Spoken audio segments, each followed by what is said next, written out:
Okay, TNA Impact.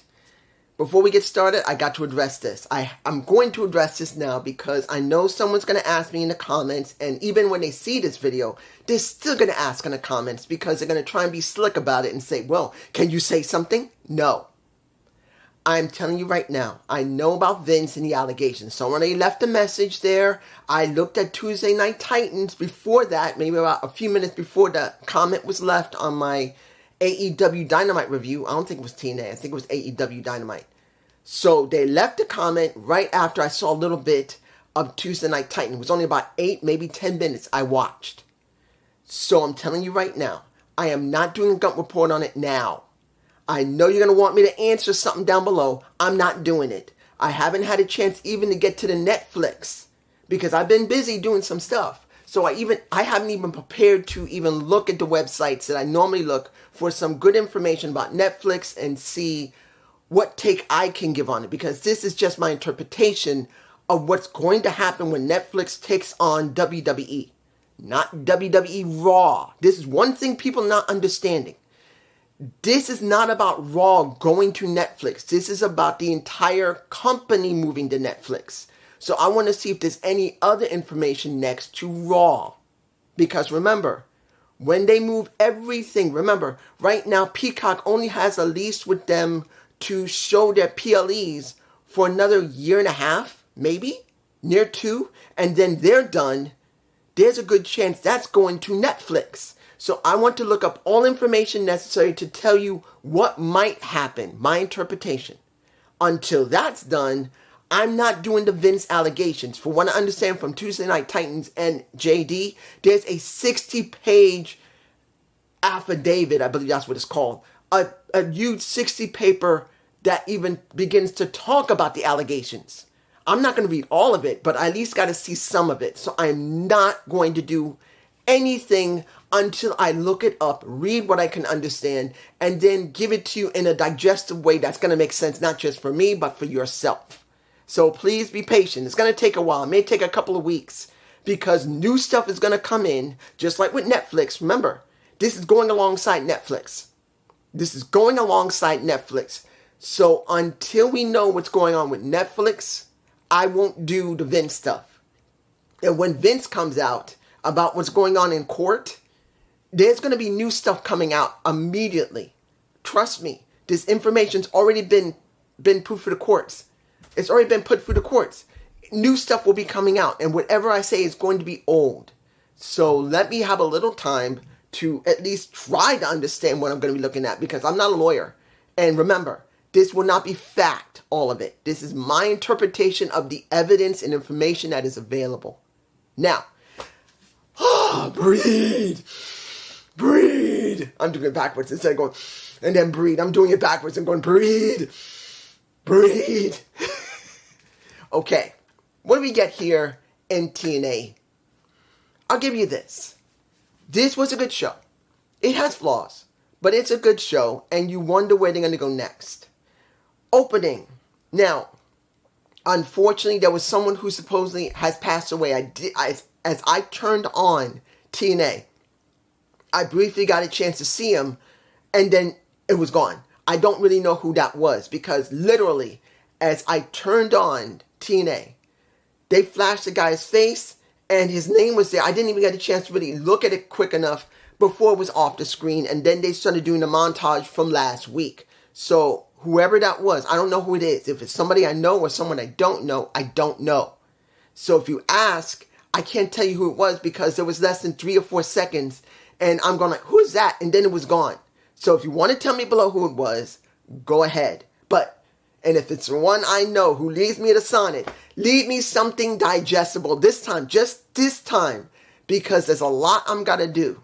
I'm actually, how can I explain this? Right now, guys, what you've been seeing has been done on an old 2018 laptop. I have a new thing, like I said, I have a mini PC. I'm still getting it set up. That's one of the things I've been doing. That's to go into my doctor's and do my therapy. So I've been working on that. And I've been trying to consider what needs to be done for the new intro for TNA. And the music video I wanted to do. I'm still want to do a music video. I've been still working on certain things to try and get it done, which is stalled a couple of times because I did get sick. And with other stuff that's going on, it's been a bit longer than I wanted, and I'm still working on it. It ain't ready yet. So I have a mini PC to set up that runs Linux. Then I have to still figure out what's going on with the Gump Report with Netflix.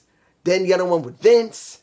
Then I still got to do the intro for TNA and do a music video for TNA. Not even talking about doing my animation. If you guys remember, I used to do animation. I'm still trying to figure how the hell I'm going to do that, because I haven't done it in more than a year and a half and I've forgotten most of what I know. I got a lot on my plate. So please, you know who you are. Leave me something like this. A short 4-paragraph, just 4 lines, 5 lines, just this once. Not this. Not that I hate it. I don't. I actually like it when you do it. But just this time, because there's a lot going on. Please, just this time, make it like this. Not this. But anyway, when it comes to that guy, I don't know. So you guys can tell me below, but just make it short. Now, we got Chris Bay going up and... I think the reason I just botched here is because we haven't seen Kevin Knight in a bit. We've seen more of Shelton Jean than we've seen of Kevin Knight. I don't know if he's been working on Explosion, because Explosion supposedly still exists, because they mentioned it here. I thought it was BTI. Now it's BTI hosting Explosion, or did they now turn BTI into Explosion? You guys tell me below, because I don't know. But one interview, I believe it was with Rick Swan. I'll talk about that later, but he did say Explosion. So maybe he was on Explosion, not somewhere else. But we got a good match out of him. And we got a good match out of Chris Bay, who is in his hometown of Las Vegas, Nevada. I've never actually been to Las Vegas. Actually, I've only been far away from New York, 2 places. And they weren't great. But I always wondered what Las Vegas was like. I'm not really a gambler. I don't really care about gambling. But just to see the Strip would be like... If anybody's seen The Electric Horseman with Robert Redford back in the 70s, dude, that's when it was hot. At least from what I understand, when Las Vegas had something hot. So I was always curious what it's like there. But he got a chance to win here. It was a good match, but he did win, and that was Chris Bay. But then he got butt kicked by the Grizzled Young Veterans. And it makes sense with the Grizzled Young Veterans. They want to do something. They want to make an impact. And Santino Marella, after they had their moment, and make it clear, when they were dyad of Schism, they really never talked very well. It was always Joe Gacy. No, not Joe. Was it Joe Gacy? Yeah, Joe Gacy, because I'm trying to remember. It's been a while since Schism existed. But Joe Gacy always was a mouthpiece for them. They didn't really talk much. He was a much better talker generally than them whenever they did talk. So now they're talking for themselves, and they made it very clear that we didn't get pinned during Hard to Kill, and we are going to change everything. We said we're coming here, we're going to do it. And then once ABC and Santino came out, we now know we're going to get a best of 3 series. I kind of wish it was a best of 5. I think a best of 5 would have been better, but maybe they don't want to do it that long. Possibly due to the fact that we don't know how long the Grizzled Young Veterans are going to last. Because as far as I know, they may have a contract, I think. They have a contract with TNA, but we don't know how long that contract is. It could be maybe for 6 months. So if they're going to do a short stint of a best of 3 instead of a best of 5, that could be that. Honestly, we don't know how long they're staying. We don't know how long they're staying, so that could be it. So, there you go. Next, we got Dango and... Let me give it to you like this. Am I bored with Dirty Dango? No. Does he need to start winning to mean something? Yes. And, what is the guy's name here? Because Dijakovic, if I'm remembering correctly, him being called Prudias, I believe that's his name. I need to see him often to remember his name and just see how destructive he is. Because I can remember when he was working with Santino Marella. because they weren't working together at one point. He was devastating back in the mid-2000s. Here, being an older 13, 14-year-old wrestler, he still looks good, but it's obvious that when you're putting him in the ring, it's not that he's slow, and it's not that he isn't strong. It's that you really want to try and get him over heavily. They want to prove that this guy, even though he's an older wrestler, he used to be from WWE, he is worth TNA's effort. So that's what it feels like. When it came to, what was the guy, Drake and the other guy, I can't remember the other guy's name, but he took on Drake and the other guy by himself, where Dango was sitting out onto the ramp in a chair, talking on a smartphone, with a little bit of Dirty Dango having his, let me give you like this. See, if there was no Alpha Bravo with the Dirty Dango, there is no Dirty Dango. Alpha Bravo really gave him a lot more mileage on his character. He just does. But we need to see more better wins where they can actually have a title. I wouldn't mind seeing Dirty Dango with the Digital Media Championship. And I'll get to Steve in a minute, but he should have won it. At this point, he should have been a champ, which would have, even if it was the lowest tier title, he needs it. Because, yes, Pudias destroyed Drake. And then let Dirty Dango pick up the scraps. Fine, he wins. But you wonder, when is Dango going to get a title? He needs one. It doesn't even have to be the X Division. It can be the Digital Media the title. It's got to be. Now, let's go to Steve. It's not Crazy Steve. It's Steve. It's got to be that way. I wish they would just get rid of Crazy Steve and just call him Steve. That would sound more menacing than Crazy Steve. No. Take away the crazy for a while. Make him just Steve. It's like Hannibal Lecter, or as they called him, Hannibal. Steve. We know he'll eat your face. That's Hannibal. Let's make Steve kind of like that. That's the way he should be. Now, his vignette is not bad. Saying that he had to end Tommy because he didn't need him and he had to prove how great he was. Makes sense. But now, as he was talking, I'm wondering, okay, who's the next person he's going to be dealing with? And as I'm thinking, you see a Rhino come out and say, really, after everything he said, you want to deal with someone, deal with me. And Rhino whacks him in the face, and Steve's knocked to the ground, and Steve just starts laughing. And he knows, my next victim, or maybe my next lunch. Remember, Hannibal. Delicious. Oh man, I messed with the camera. You get my point. Making Steve that vicious, no matter what title he is, will give him what I've always said multiple times on this channel: relevance. What people don't understand, having the most greatest matches mean nothing if you don't have relevance. Oh, you can have relevance with the greatest matches, but don't just remember the matches, not you. You need them to make sure you know, and that's the company, to make you relevant enough that when that match is referred, it isn't just this match between Steve and a Tommy Dreamer, but it was Steve looking great in one of the greatest matches with Tommy Dreamer. That's what you want. Relevance. Making his character mean something, making him mean something. Let's move on. I got to do it. I know you're going to say, oh man, you're bringing her up? I got to. Ash of Elegance. She's in my face. Look. Thickness has shown herself. I think I may just call a Ash thickness. Thickness of Ash. Or maybe I should do Ash of Thickness. Let's make it clear. They are really pushing Ash of Elegance. They're trying to make her look beautiful, sensual, seductive, but powerful, because you can see she had been working out. As much as nobody wants to listen about how Dana Brooke was and thinking she had no character, she couldn't wrestle, she was just a piece of ass that was on screen. No matter what, the woman did do work. I've always acknowledged that she was a okay wrestler. Sometimes she had her moments, but she was always pretty even. That's not always great, but in this situation, starting at a new company, that could be enough.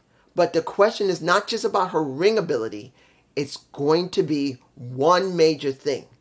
They're pushing her as sexuality. Kind of like what happened with Killer Kelly when she first came in all red. Look, the person I love the most, that was in that tag match I'm going to talk about in a minute, with everybody in it.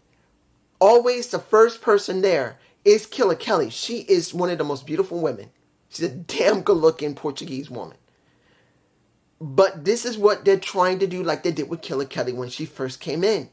They're trying to make her nothing but total this woman that's seductive. And that's what they're doing Ash. They're trying to make her so sexualized. The question is going to be, can she actually pull off a type of character like that?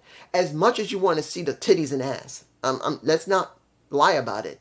She's a damn good looking woman, great set of tits and ass. Many men and women want to get between her legs. Not to be disgusting or anything, but that's seductress. That's what people do in pro wrestling. They try to bring out the sensuality of women and the masculinity in men. They're trying to make men look like this, like what happened with Ravishing Rick Rude.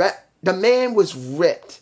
There were women that were legitimately going up on stage when they had him, and they would have opened their legs and let them, forgive my language, fuck him, let them fuck on stage. They would just let him take her clothes off and screw on stage, and she would love it. That is how it was with Ravishing Rick Rude. He was the most sexiest thing there. I'm not trying to be disgusting. I'm just telling the truth. That's how it was in the 80s and maybe some of the early 90s.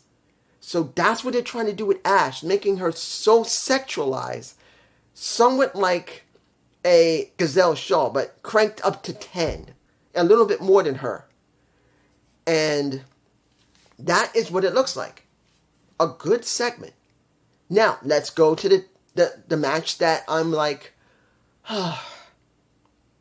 is this the last match? Is this finally over? And that is the Knockouts title match between a Trinity and a Jordynne Grace.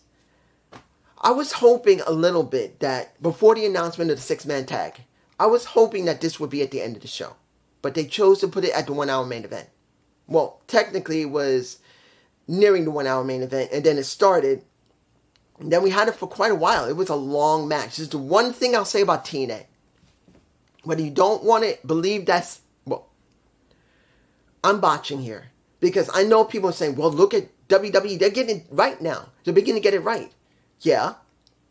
TNA has been doing that for years. When it was Impact, they were always making sure they spotlighted the women. Always. No matter, even if they were screwed up when it came to the management, the women were still given time. They were given vignettes. They were given something. Way more than WWE ever did, except in NXT, which was never considered anything other than now.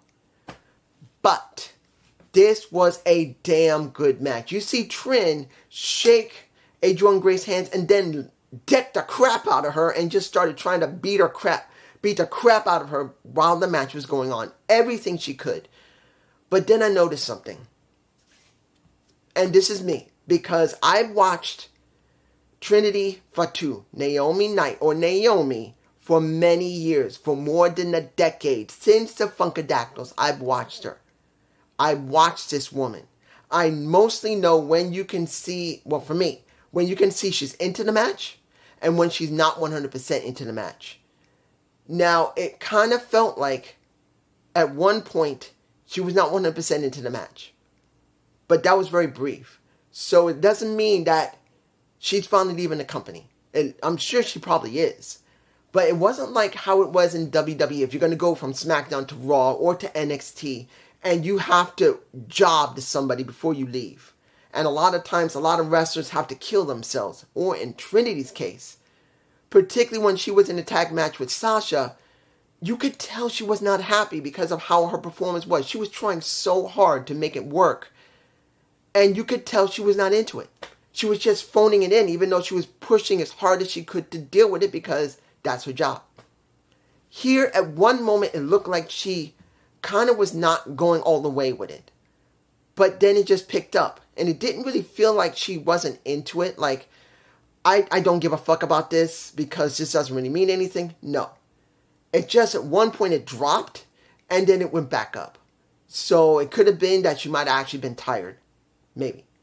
But in the end, she lost the match with a roll-up. Not with a submission or a knockout or a Grace driver. So I'm kind of glad with that.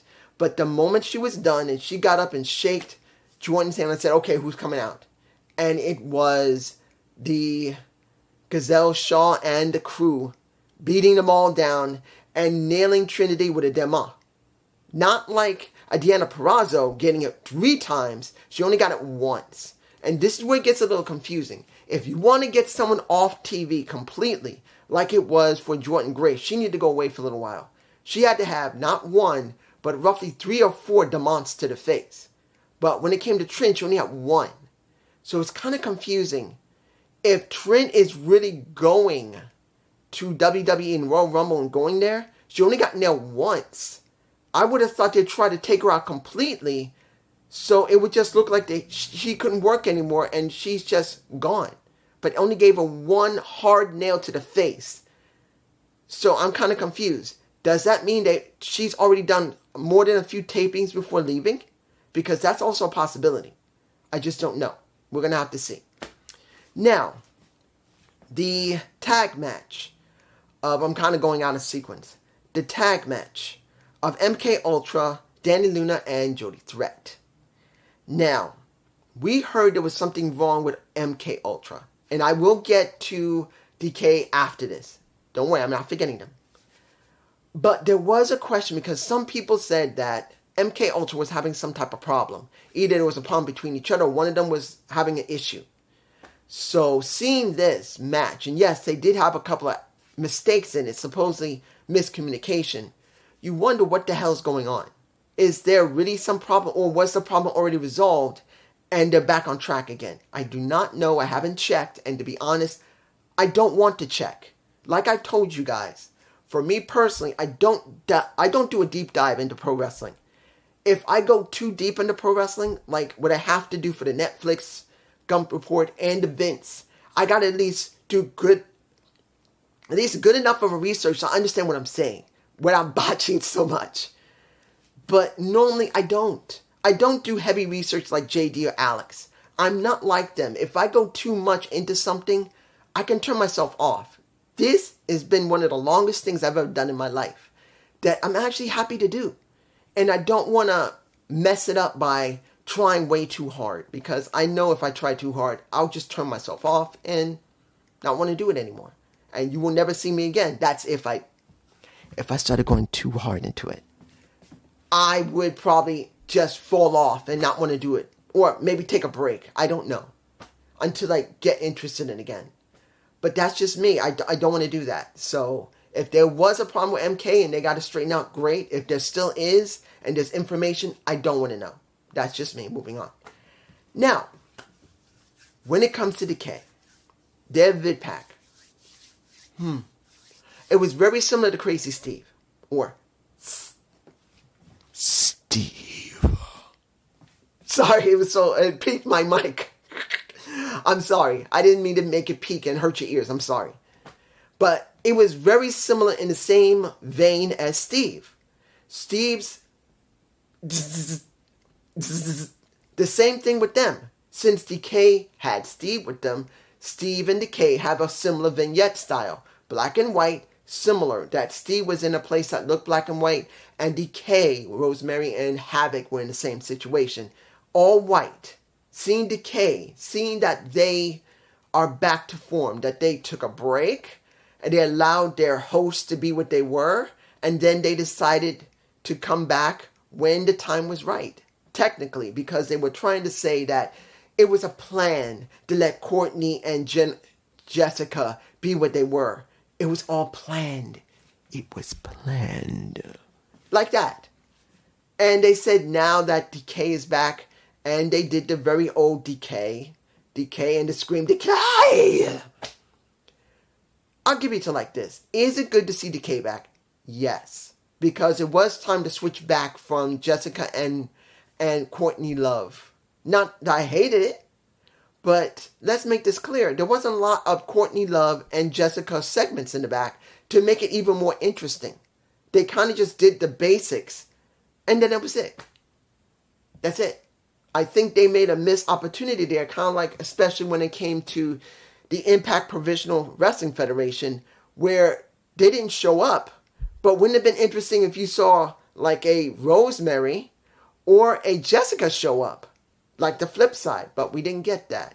We didn't really see much of anything of Courtney and Jessica other than Jessica. Other than Jessica dealing with Havana, I believe her name is. I forgot her name. And Rosemary before she became Courtney. So that's what we got here. It's good to see them back, but what are they going to do differently? They need a new partner. Question is, they need someone new, either a man or a woman to join them. It doesn't have to be Steve. It just be somebody. I'm just saying. Okay. Nick Nimitz versus Zach Wentz. You know, I did hear that Wentz's ex-wife got in trouble and is now with the courts. Interesting, isn't it? Everybody was trying to be nice to her because she thought Wentz had treated her bad, and now she's causing trouble without him. This is what happened when you let, when it comes to, well, you know what I mean. I don't need to bring that kind of stuff up. But this was why. If you looked at Busted Open Radio, you saw Bully Ray, Mark Henry, and Mickie James all say generally the same thing. That the WWE used Nick Nimitz as, in case of emergency, break glass. Because the match was quite good. It was very good. It was. This was not a bad match from Nick. And it wasn't a bad match from Nick Nimitz. Oh, not Nick. I'm saying it. It was not a bad match from Nick Nimitz or Zachary Wentz. I don't know why I said Zachary Wentz and Nick. I think I'm still getting a little Dolph Ziggler and Nick Nimitz names kind of confused. They're kind of two different people in a sense. But when you saw this match, most people, not everybody, because it's going to be like the Slick Daddy who hates Dolph Ziggler, who hated him in WWE. I have no idea if he's going to do a video about Impact, well, now TNA, and talk about Dolph Ziggler and saying, fuck Dolph Ziggler, or is he going to do, fuck Dolph Ziggler, fuck Nick Nimitz. I don't know if you're going to do that. I'm mixing things up. Let me get you like this. If the Slick Daddy looks at TNA, just because he's there, go look. I'm going to check and see if he's even going to do it, because he's got to know that Nick had his first match. The question is he going to see anything different from Nick than he would when he was Dolph Ziggler? I guess that's the reason why I was mixing things up. Being dyslexic, I kind of smudge stuff like this. I'm trying to get out, but then I kind of mix them together. If you're dyslexic, you understand. But if you've seen Dolph before and you always think he's the same thing, when you watch this match, you're not going to see anything different, because his style is still generally his style. But if you see him for who he is, that he's Nick Nimitz, that yes, he's still using generally the same style, but it's a lot more intense, because that's what I got. That's what I got when I watched that match. When it was Zach, it was a much more intense match from Nick, because he never really had anybody that intensive in a match before. Not even with Ricochet did he have anything as intense as Zachary Wentz. I'm sorry. And if anybody says Ricochet is so good, no. Ricochet is toned down. Remember my words. Ricochet compared to New Japan Pro Wrestling. This ain't Ricochet of New Japan. Sorry, no. This is a toned down version of Ricochet. He was somewhat himself in NXT before he went to the main roster. He is toned down. He used to be here. He is now here. You could tell. You could tell that whatever influence he was forced to take, or what he learned because he wanted to do it, he went from being a New Japan kind of wrestler to a WWE wrestler, which is here. So when it came to Nick Nimitz, he was not dealing with a WWE wrestler that has been ordered to tone down most of his style that he used to have outside the company.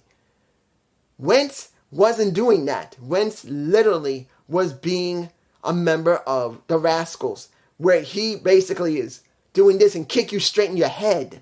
That is Zachary Wentz. And that's what we got. A very physical, very fast-paced match. And I did like it. Seeing that Nick was a lot more physical, a lot more intensive, and when the match was over, he did win. You get pretty much Trey beating up on him, and then once Trey gets nailed, you now see Macklin get onto him and wail into him until he basically nails him. Now, is everyone going to like Nick? No.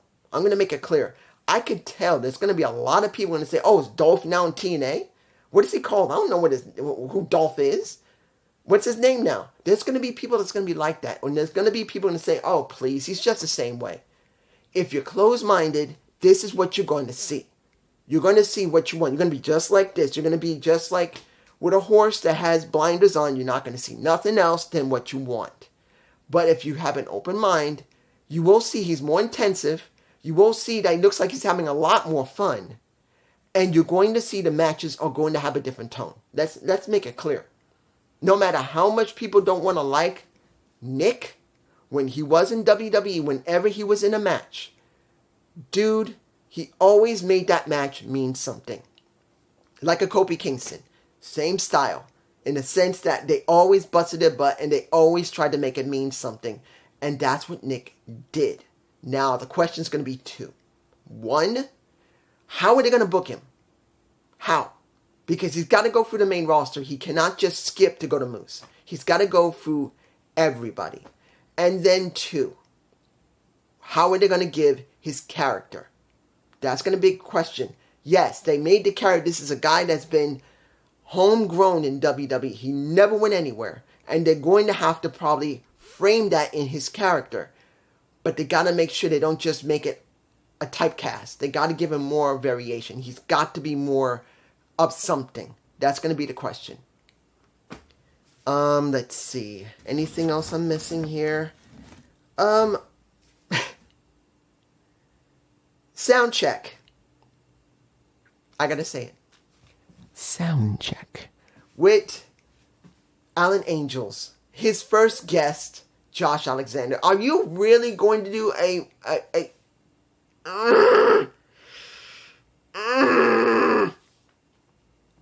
Are we really going there?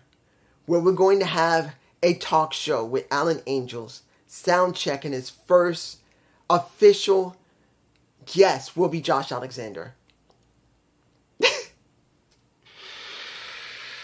I would have understood AJF. I think Francis should start a talk show. I would understand if he did. But Alan Angels? Seriously? And he wants Josh Alexander? I would have thought he would have had a AJF. And let's get to AJF. I mean, I'm skipping over what Josh said because it doesn't really matter.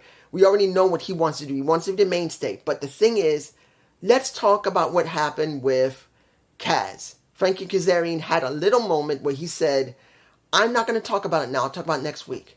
And Rich Strong came up to him and said, what's going on? He said, I told you. Didn't you just hear me? I'll do it next week. He said, please. This is not about that. You want to talk. You tell me what the hell is going on here. And he says simply in his face, I got tired of this.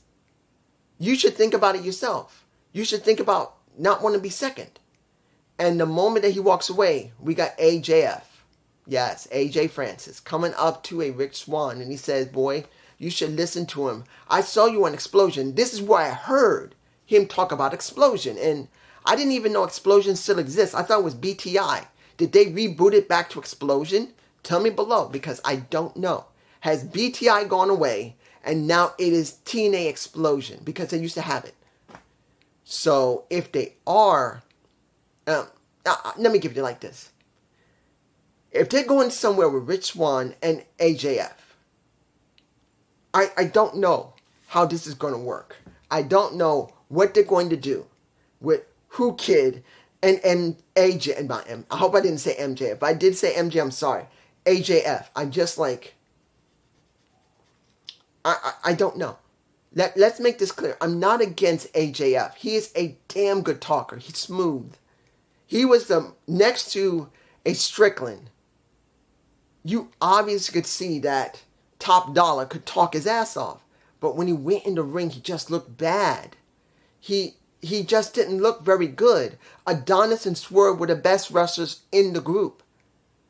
B-Fab is like kind of like this. She was cute in the face. She had a beautiful voice when she wanted to be, and if she wasn't shrill. But she wasn't a great wrestler. She was just a mouthpiece, just like Top Dollar was, AJF. So I'm like, how has he changed? Has he changed? Did he get himself in better shape? Did he practice more? Did he go to Con Air Wrestling School? That is from Scott D'Amore. I believe they call it Con Air. I can't remember what he called his school. Con Air School, I believe.